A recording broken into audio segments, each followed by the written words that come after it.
اس نے عجیب کہانی سنائی ہے سر۔ شاکر علی، کیا تو پاگل ہو گیا ہے؟ تو مجھے کہانیاں سنائے جا رہا ہے؟ مراد ہتے سے اکھڑ گیا اور مینیجر نے بوکھلائے ہوئے لہجے میں کہا، صبح چوکیدار نے بتایا ہے کہ رات کو وہ ڈیوٹی دے رہا تھا کہ ایک بندہ اس کے پاس آیا۔ مینیجر نے چوکیدار کے بارے میں تفصیلی بات بتائی، پھر بولا، شو روم کے سارے تالے اپنی جگہ بند تھے، کوئی چیز چوری نہیں ہوئی ہے۔ مجھے تشویش ہوئی، تب میں نے ریک دیکھے جو کھلے ہوئے تھے اور وہ فائل غائب تھے۔ اور کچھ؟ سر، ان فائلوں کی گمشدگی سے بڑی پیچیدگیاں پیدا ہو جائیں گی، خاص طور سے انکم ٹیکس کے معاملات۔ Shut up! ملک مراد نے دھاڑ کر کہا اور فون بند کر دیا۔ اس کے چہرے پر سخت پریشانی نظر آ رہی تھی۔ بہت دیر تک وہ خاموش بیٹھا رہا، پھر اس نے سیل پر ایک نمبر ملایا۔ دوسری طرف سے آواز آئی تو وہ بولا، مشتاق کو فون دو، کہو مراد بول رہا ہے۔ اس نے انتظار کیا، پھر دوسری طرف سے آواز آئی، مشتاق بول رہا ہے؟ ملک صاحب جی، کہاں مر گئے تھے؟ تمہارا سیل کسی اور کے پاس کیوں تھا؟ واش روم گیا تھا ملک جی، سیل بھائی نے اٹھا لیا تھا۔ اپنا سیل اپنے پاس رکھا کرو۔ خیر سنو، ایک مشکل پیش آ گئی ہے، کچھ ایسے واقعات ہو گئے ہیں کہ مجھے پریشانی ہو گئی ہے۔ حکم کریں ملک جی۔ تم رات کو میرے پاس آ جاؤ۔ گھر پر ملک جی؟ ہاں، 9 بجے انتظار کروں گا۔ ملک مراد نے جواب سنے بغیر فون بند کر دیا۔ پھر اس نے دوبارہ کوئی نمبر ملایا اور دوسری طرف سے ڈانگے کی آواز سنائی دی تو ملک مراد بولا، ڈانگے، گھر پر ہو؟ جی مالک۔ گاڑی کھڑی ہوئی ہے؟ جی ملک جی۔ اور رائنا کہاں ہے؟ اندر کوٹھی میں ہیں۔ اندر کوٹھی میں ہیں؟ گاڑی کی چابی تمہارے پاس ہے؟ جی مالک۔ گاڑی لے کر ورک شاپ چلے جاؤ، چمن خان کو الگ لے جا کر اس سے کہو کہ گاڑی کے انجن اور چیسس نمبر گھس کر ختم کر دے۔ دوسرے نمبر تو نہیں ڈالے جا سکتے، لیکن گاڑی کے نمبروں کو گھسوا دو۔ ٹھیک ہے سر، ٹانگے نے جواب دیا اور ملک نے دوبارہ فون بند کر دیا۔ اس کے دماغ میں چرخیاں چل رہی تھیں۔ فائلوں کی چوری کافی خطرناک بات تھی، ان سے بہت سی معلومات حاصل کی جا سکتی تھیں، لیکن ان فائلوں کو اس طرح چرانے والا کون تھا؟ پولیس؟ بات سمجھ میں نہیں آتی تھی، پولیس اس انداز میں کام کہاں کرتی ہے؟ اسے وہ دونوں پولیس والے یاد آئے جن کے ساتھ اس نے کافی بدسلوکی کی تھی۔ دوسری بات یہ کہ معاملہ ایک پولیس سرجنٹ کی موت کا تھا، اس لیے بھی زیادہ تگ و دو کی جا رہی تھی، لیکن کچھ اور بھی سوچا جا سکتا تھا۔ بہت سے دشمن تھے اس کے، کوئی اور بھی کچھ کر سکتا تھا۔ ہوشیار رہنا ضروری ہے۔ تھانہ انچارج کو بھی دیکھنا ہوگا، پوری تحقیقات کرنی ہوں گی۔ کافی دیر تک وہ آنکھیں بند کیے سوچتا رہا، پھر اس نے دوبارہ سیل اٹھایا اور ایک نمبر ملایا، لیکن کچھ بولا نہیں۔ دوسری طرف سے آوازیں آ رہی تھیں، ہیلو ہیلو کہا جا رہا تھا، لیکن مراد سوچ میں ڈوبا رہا۔ اس نے کچھ لمحے توقف کیا اور پھر سیل آف کر دیا۔ شامیر کی خوش قسمتی تھی کہ اسے ساتھی بھی اعلیٰ کارکردگی کے مالک ملے تھے۔ صفورہ ذہانت اور کارکردگی میں بے مثال تھی، حالانکہ نوجوان اور نوخیز تھی، لیکن اپنی عمر سے کہیں زیادہ تجربہ کار تھی۔ پھر زمان شاہ تھا، شامیر ہی کی طرح جنونی۔ اس ٹیم کی کارکردگی بے حد شاندار تھی۔ اعلیٰ افسران جانتے تھے کہ جو بھی کیس اس کے پاس آتا ہے حل ہو جاتا ہے۔ اس بنیاد پر شامیر اور اس کی ٹیم کو بہت سی خصوصی مہارت بھی حاصل تھیں۔ شامیر کے لیے یہ کیس بھی بہت بڑا چیلنج تھا۔ الیاس خان کے قاتل نظروں کے سامنے تھے، لیکن فولادی خول میں بند۔ شامیر ہر قیمت پر یہ خول توڑنا چاہتا تھا۔ ملک مراد کے شو روم سے حاصل ہونے والے فائل بڑے کارآمد تھے۔ وہ جانتا تھا کہ ملک مراد کو فائلوں کی چوری کا علم ہو چکا ہوگا۔ اس کے بعد اس کا کیا رد عمل ہو سکتا تھا، اس کا جائزہ لینا تھا۔ خاصی معلومات کے بعد اس نے صفورہ کی ڈیوٹی ملک مراد کی بیٹی رائنا پر لگائی تھی، اور صفورہ نے امید کے مطابق بھرپور رپورٹ دی تھی۔ وہ کار صرف رائنا کے استعمال میں رہتی ہے۔ رائنا باقاعدگی سے بوربن کلب آتی ہے۔ کلب کے ممبروں سے اس کی بالکل دوستی نہیں ہے۔ وہ بد دماغ اور ناپسندیدہ لڑکی تصور کی جاتی ہے۔ عام طور سے تنہا رہتی ہے، اہم رپورٹ یہ تھی کہ اس رات جب سارجنٹ کی ہلاکت ہوئی، رائنا معمول کے مطابق کلب آئی تھی اور معمول کے مطابق وہاں سے نکلی تھی۔ وہ بہت رف ڈرائیونگ کرتی ہے۔ اس کے ساتھ ہمیشہ ایک مخصوص باڈی گارڈ ہوتا ہے جو ایک خوفناک شخصیت کا مالک ہے اور سارا وقت رانا کی کار میں بیٹھا رہتا ہے۔ شامر نے رپورٹوں کے بعد ایک نگاہ خود بھی رائنا کو دیکھنے کا فیصلہ کیا۔ کروڑ پتیوں کے اس کلب میں داخلہ ایک مشکل کام تھا، لیکن شامر نے اس کا حل بھی نکال لیا۔ تب پہلی بار اس نے اس خوبصورت قاتلہ کو دیکھا اور اس کے دل میں نفرت کا لاوا کھول اٹھا۔ یقیناً تو ماں باپ کی بگاڑی ہوئی اولاد ہے، لیکن جس طرح تو نے ایک جیتے جاگتے انسان کو موت کی نیند سلایا ہے، اس کے لیے صرف تجھ سے نفرت کی جا سکتی ہے۔ رائنا جب کلب سے باہر نکلی تو شامر بھی اٹھ گیا۔ اس نے رائنا کے 10 نمبر ٹیگ باڈی گارڈ کو بھی دیکھا جس نے اس کے لیے دروازہ کھولا تھا، اور جب کلب کے کمپاؤنڈ سے نکل کر رائنا نے کار کا ایکسیلیٹر دبایا تو شامر کو وہ رات یاد آ گئی اور اس کے دانت ایک دوسرے پر جم گئے۔ تھانے میں اس وقت صرف سمان شاہ تھا اور کسی کام میں مصروف تھا کہ کوئی اندر آ گیا۔ کسی فائل پر چپکے ہوئے سمان شاہ کو کسی کی آمد کا احساس ہوا تو وہ چونک پڑا۔ اس نے نگاہیں اٹھا کر دیکھا تو ہکا بکا رہ گیا۔ یہ راجہ مشتاق تھا۔ پولیس کے ایک ذمہ دار آفیسر ہونے کی حیثیت سے وہ شہر کے تمام جرائم پیشہ افراد سے واقفیت رکھتا تھا۔ راجہ مشتاق بھی اعلیٰ پائے کا غنڈہ تھا، اپنے علاقے کا بادشاہ تھا۔ بے شمار با اختیار لوگ اس کی پشت پناہ تھے۔ سمان شاہ اس سے واقف تھا، لیکن دونوں کا کبھی واسطہ نہیں پڑا تھا۔ اس نے کسی شناسائی کا اظہار نہیں کیا اور سوالیہ نظروں سے راجہ مشتاق کو دیکھا، جو آگے بڑھ کر کرسی پر بیٹھتے ہوئے بولا، کیسے پولیس والے ہو جوان؟ بھائی بندوں کو نہیں پہچانتے؟ ہمارا نام راجہ مشتاق ہے اور ہم کسی سے بیٹھنے کی اجازت نہیں مانگتے۔ سمان شاہ کی رگیں تو کھچی تھیں، لیکن راجہ مشتاق کا نام بڑی دلچسپی کا حامل تھا۔ اس نے ایک لمحے میں اپنے طرز عمل کا فیصلہ کر لیا اور بولا، بڑے لوگوں کا نام ہی بڑا ہوتا ہے سر جی۔ بس آپ کے علاقے میں کبھی تعیناتی نہیں ہوئی، ورنہ سلام کرنے ضرور آتے، لیکن سر جی آپ کے نصیبوں کا تو ڈنکا بجتا ہے۔ لوگ آپ کی خوش قسمتی کی مثال دیتے ہیں۔ بھلا کیا؟ یہی کہ کسی کیس میں آپ کو پھانسی کی سزا ہو گئی تھی، مگر عین اس وقت جب جلاد پھانسی کا تختہ کھینچنے ہی والا تھا، اوپر سے حکم آ گیا کہ آپ کو پھانسی نہ دی جائے اور آپ چند سیکنڈ کے اندر اندر آنے والی موت سے بچ گئے۔ جیتے رہو پولیس افسر۔ نام کیا ہے تمہارا؟ سمان شاہ۔ تو کلیجے کے ٹکڑے، ہمیں پھانسی کے تختے سے اتارنے والی جو شخصیت تھی، تو یوں سمجھ لو کہ ہم تو اس کے غلام ہو گئے اور اس وقت ہم اسی کے کام سے آئے ہیں۔ سمان شاہ کے بدن میں ایک بار پھر سنسنی پیدا ہوئی، لیکن بے حد مضبوط اعصاب کا مالک تھا۔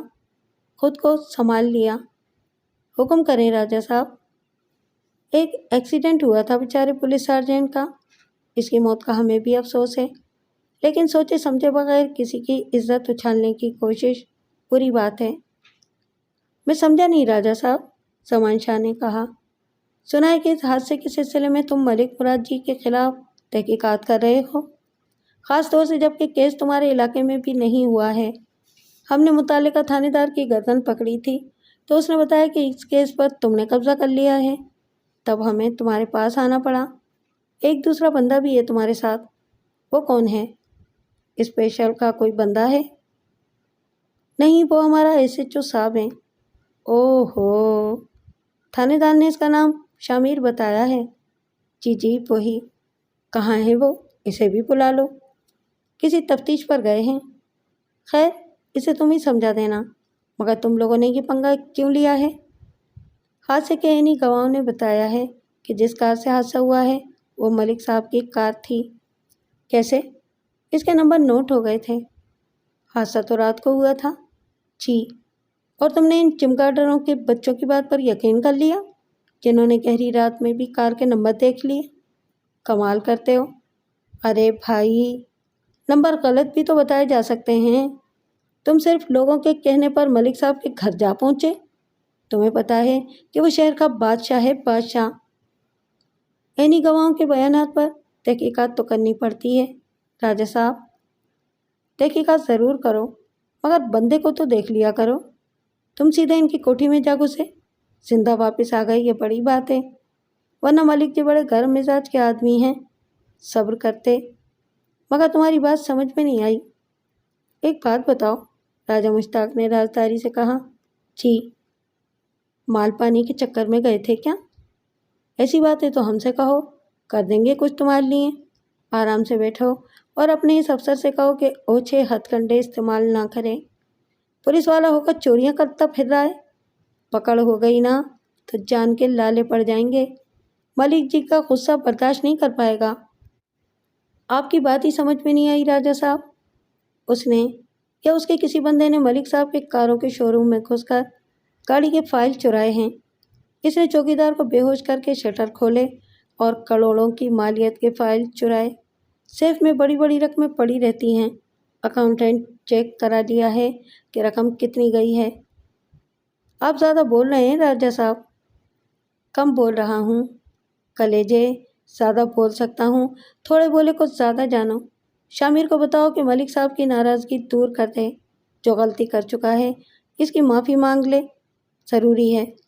جلدی ہی دوبارہ ملاقات ہوگی، چلتے ہیں۔ راجا مشتاق کرسی سے اٹھ گیا۔ اس کے جانے کے بعد زمان شاہ کے اردلی کو بلایا اور اس کے آنے پر بولا، پانی خوب ٹھنڈا۔ شام ڈھل گئی تھی، روشنیاں جل اٹھی تھیں، خوبصورت عمارتوں کا علاقہ تھا۔ اسی علاقے میں ایک عمارت کے کمپاؤنڈ میں کئی کاریں کھڑی تھیں۔ گیٹ پر مسلح چوکیدار نظر آ رہا تھا۔ عمارت میں البتہ روشنی کم تھی اور بیرونی حصہ نیم تاریک تھا، لیکن اندر ایک ہال خوب روشن تھا۔ ہال میں اعلیٰ درجے کا فرنیچر پڑا ہوا تھا اور دو خوش لباس آدمی بیٹھے ہوئے کسی کا انتظار کر رہے تھے۔ دونوں کے جسموں پر بیش قیمتی سوٹ تھے، لیکن یہ سوٹ ان کی شخصیت سے ہم آہنگ نہیں تھے۔ ان کے چہرے بدنما اور گناہوں کی طرح سیاہ تھے، کردار سے اور شرافت سے عاری۔ ان میں سے ایک کے کان میں کوکا پڑا ہوا تھا، ہاتھوں کی انگلیوں میں بیش قیمت انگوٹھیاں نظر آ رہی تھیں۔ دوسرا شخص اس کی نسبت کم حیثیت لگ رہا تھا، اس کی شخصیت پہلے کے مقابلے میں دبی دبی سی تھی۔ انگوٹھی والے نے کلائی پر بندھی کھڑی میں وقت دیکھا، پھر شانے ہلا کر بولا، زیادہ دیر نہیں ہو گئی جابر خان؟ جی خان صاحب، ہو تو گئی ہے، مگر وہ ہمارا پابند تو نہیں ہے۔ ہاں یہ بھی ٹھیک ہے، عیش بھی تو اسی کے راج میں کر رہے ہیں۔ بندے کو وقت کی غلامی کرنی چاہیے، وقت ہی مالک ہوتا ہے۔ ہمارا اصل مالک ملک مراد نہیں ہے، وقت ہے، وقت۔ وقت کے ساتھ چلو، وہی اڑانا اور گرانا جانتا ہے۔ تمہاری باتیں بڑی اونچی ہوتی ہیں خیر خان صاحب، حالانکہ تم پڑھے لکھے نہیں ہو، مگر بڑے پائے کی باتیں کرتے ہو۔ بڑا تجربہ دیا ہے دنیا نے۔ ایک جھونپڑی میں پیدا ہوا تھا، باپ سمندر سے مچھلیاں پکڑتا تھا، ٹوٹی پھوٹی سی کشتی تھی، بس اللہ کے بھروسے پر سمندر میں ڈال دیتا تھا اور جو مہلت دے دیتا تھا لے آتا تھا۔ ٹھیکیدار کو آدھے پیسے دے کر جو پیسے بچتے ان سے آٹا دال مرچ، اور بس ایک احسان اور تھا مالک کا کہ اس نے زیادہ بچے نہیں دیے تھے۔ میں، میرا باپ اور ماں، بڑی غربت تھی۔ ابا میلوں دور پیدل چل کر تلاش کرتے تختوں کو اور ٹوٹی کشتی کو جوڑتا رہتا۔ جس دن کشتی زیادہ خراب ہو جاتی اس دن فاقہ کرنا پڑتا۔ بس میں بڑا ہوتا رہا اور میرا دل خراب ہوتا رہا۔ ٹھیکیدار کچھ نہ کر کے بھی عیش کرتا اور ہمارے بدن پر پورے کپڑے بھی نہ ہوتے۔ ہم سے اچھے تو وہ فقیر تھے جو بھیک مانگ کر ہم سے کہیں اچھی زندگی گزارتے تھے۔ پھر ایک دن میں نے ایک فقیر کو دیکھا، اس کی لپٹی ہوئی صدری میں سے 100 کے نوٹ جھانک رہے تھے۔ اسی دن دماغ پھر گیا، میں نے فقیر کو دبوچ لیا اور اس کی صدری سے مجھے پورے 19,000 روپے ملے، پورے 19,000۔ بس یہی رقم میری تقدیر بنا گئی۔ میں نے ایک نئی کشتی بنوائی اور ابا سے کہہ دیا کہ اب تو آرام کر، تیرا ٹائم ختم، میرا شروع۔ لوگ حیران رہ گئے تھے، لیکن جب ٹھیکیدار نے مجھ سے میری کمائی کے آدھے پیسے مانگے تو میں نے اس کی گردن پکڑ لی۔ بہت دن سے میرا خون جلا رہا تھا، میں نے مار مار کر ادمرا کر دیا اسے۔ پھر میں نے کہا کہ دیکھ بامی شاہ، معاملہ میرا اور تیرا ہے، پولیس کو بیچ میں لایا تو مجھے سزائے موت نہیں ہوگی، مگر میں تھوڑی سی سزا کاٹ کر واپس آؤں گا تو تجھے پھانسی پر ضرور لٹکا دوں گا۔ میری بات ٹھیکیدار کی سمجھ میں آ گئی، بس میں ترقی کرتا گیا۔ سمندر بہتوں کو بہت کچھ دیتا ہے، آخر سمندر ہوتا ہے۔ میں نے بھی سمندر سے بہت کچھ لیا، اسمگلنگ کی اور خوب کمائی کی۔ جرم اور پولیس کا چولی دامن کا ساتھ ہے، پکڑا گیا، سزا ہوئی، اسکول میں تو نہیں پڑھ سکا، جیل میں جرم کی تعلیم پوری کی اور پی ایچ ڈی کر لیا اور عیش کرا دیے۔ خیر خان نے اپنے اماں ابا کو، زندگی میں ہمیشہ ایک اصول کو یاد رکھو، وہ یہ ہے کہ پیٹھ مضبوط رکھو۔ کسی موٹے تنے والے درخت سے کمر لگا کر وقت گزارو، اور اس وقت ملک مراد ہماری پیٹھ پر ہے۔ تمہیں معلوم ہے وہ کتنا مضبوط ہے؟ جب تک اس کا سورج چمک رہا ہے روشنی کھاتے رہو، سورج ڈھل جائے تو گھر چلے جاؤ۔ باہر کسی گاڑی کے رکنے کی آواز آئی تو دونوں سنبھل گئے۔ آ گیا، خیر خان نے کہا۔ یہ لوگ شاید ملک مراد کا انتظار کر رہے تھے، لیکن اندر داخل ہونے والا راجہ مشتاق تھا۔ جابر نے اس کے پیچھے دیکھا اور بولا، ملک جی نہیں آئے؟ میں جو ان کا نائب ہوں، راجہ مشتاق نے کہا۔ لو جی، چوہا بھی تم کے بل کھڑا ہو گیا، خیر خان نے مسکراتے ہوئے کہا۔ اونچے اڑ رہے ہو خیر خان، زمین کی طرف دیکھتے رہا کرو، صحت کے لیے اچھا ہوتا ہے، راجہ مشتاق نے کہا۔ کام کی بات کرو، تم لوگ کیا لڑنے بیٹھ گئے؟ جابر نے مداخلت کی۔ کام کی بات خیر خان کو نہیں آتی، بیچارہ اپنی ذہنیت کے مطابق بولتا ہے، راجہ مشتاق نے صوفے پر بیٹھتے ہوئے کہا۔ ہاں راجہ مشتاق شکاگو یونیورسٹی سے جرم کی ڈگری لے کر آیا ہے، اس کی ذہنیت بہت اونچی ہے۔ Chicago university? راجہ مشتاق نے کہا لگایا۔ شکاگو میں کون سی یونیورسٹی ہے خیر خان صاحب؟ میں نے جرائم کی یونیورسٹی کہا ہے راجہ، بلکہ مہاراجہ صاحب، ذرا معلومات حاصل کر لیں۔ کیا کہوں، آپ کی طرح تعلیم یافتہ جو نہیں ہوں۔ ہاں ایسی ہی بات ہے، بڑے بڑے علم والے خیر خان کے جوتے چاٹتے نظر آتے ہیں۔ تم نے کہاں تک تعلیم حاصل کی ہے راجہ جی؟ بڑی غلط باتیں کر رہے ہیں آپ لوگ، ہم ایک چھت کے نیچے جمع ہیں، لیکن جابر نے کہا۔ اسے لگ رہا تھا کہ بس چند لمحوں میں دونوں ایک دوسرے پر پستول تان لیں گے۔ باہر کی آہٹوں نے انہیں خاموش کیا تھا۔ دروازے سے اندر داخل ہونے والا ملک مرادی تھا۔ اس کے پیچھے بھیانک صورت والا ڈانگے خان گن سنبھالے ہوئے اندر آیا تھا۔ تینوں جلدی سے کھڑے ہو گئے۔ بیٹھو، ملک مراد نے بھاری لہجے میں کہا اور خود بھی صوفے پر بیٹھ گیا۔ ڈانگے اس کے پیچھے جا کر ایک سنگی ستون کی طرح کھڑا ہو گیا۔ تم لوگ ٹھیک ہو؟ مراد نے کہا۔ باس کی چھتری کے نیچے ہیں، ٹھیک نہ ہوں گے تو کیا ہوگا؟ مگر مجھے اس چھتری کے نیچے سوراخ ہوتے نظر آ رہے ہیں۔ نہیں باس، ہم ہیں نا، ہم اس چھتری میں کبھی سوراخ نہیں ہونے دیں گے، خیر خان نے کہا۔ مجھے بڑی بڑی باتیں کرنے والے لوگ ناپسند ہیں، میں آج کل سخت مشکل میں ہوں۔ خیر خان کو آزماؤ باس، آج تک تم نے ہی ہم پر مہربانیاں کی ہیں، ہمیں خدمت کا کوئی موقع نہیں دیا۔ ایسی بات نہیں ہے، میں بندے کو دیکھ کر اس سے کام لیتا ہوں۔ تم میرے لیے بہت کچھ کر چکے ہو، لیکن میں کام کی نوعیت دیکھ کر کام دیتا ہوں۔ تم لوگ جانتے ہو بندوں کی میرے پاس کمی نہیں ہے، اور اگر کچھ کرنے پر آ جاؤں تو پورا شہر اتھل پتھل کر دوں، لیکن ہر کام سوچ سمجھ کر کرنے کا ہوتا ہے۔ اب حکم تو دو باس، پھر خیر خان کو دیکھو۔ اس دوران راجہ مشتاق خاموش بیٹھا ہوا تھا۔ ملک مراد نے اسے دیکھا اور کہا، تمہاری کیا رپورٹ ہے راجہ مشتاق؟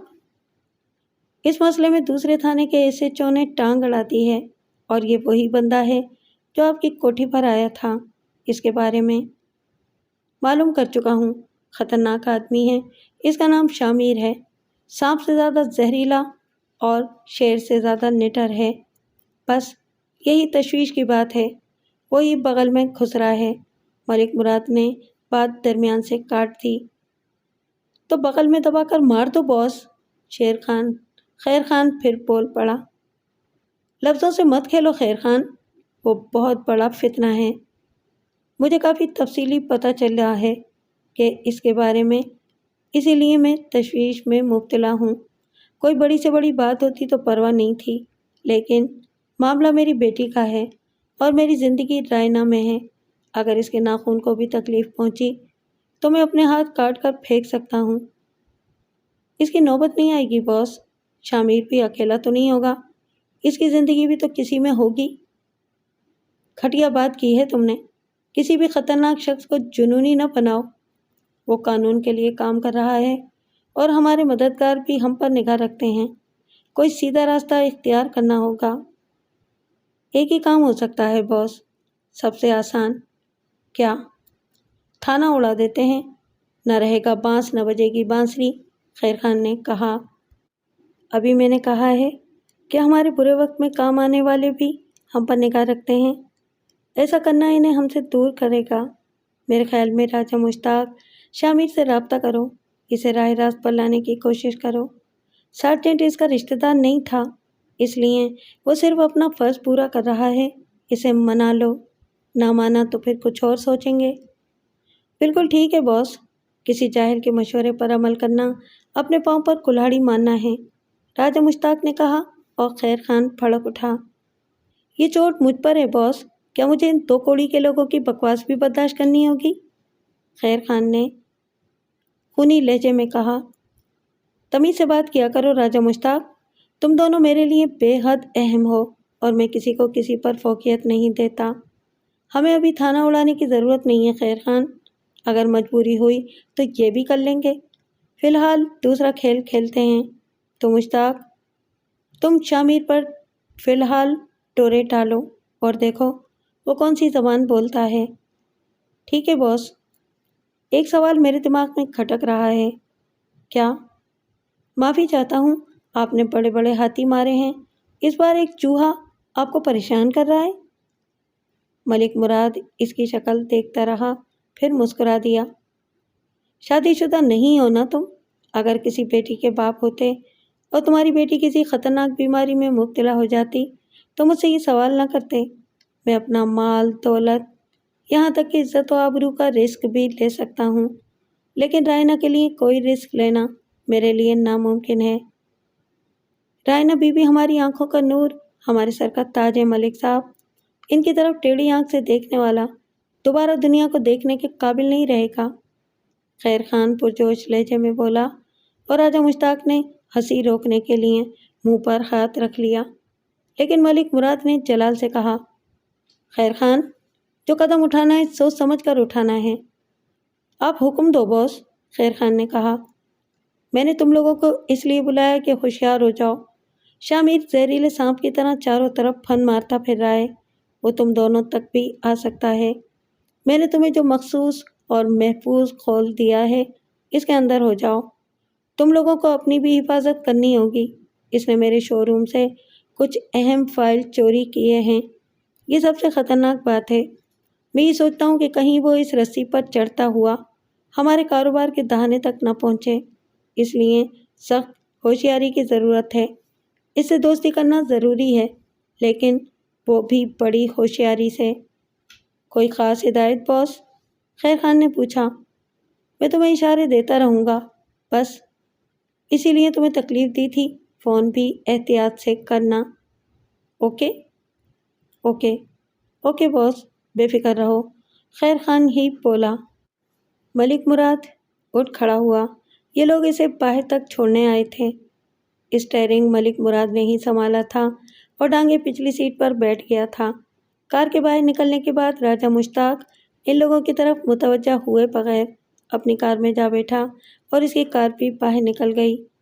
خیر خان نے ٹھنڈی سانس لے کر کہا، جب تک ہم ایک چھتری کے نیچے بیٹھے ہیں مجبوری ہے، لیکن یہ لکھ لو، جب بھی ملک مراد کا کھیل ختم ہوا تم سب سے پہلی خبر راجہ مشتاق کی موت کی سنو گے۔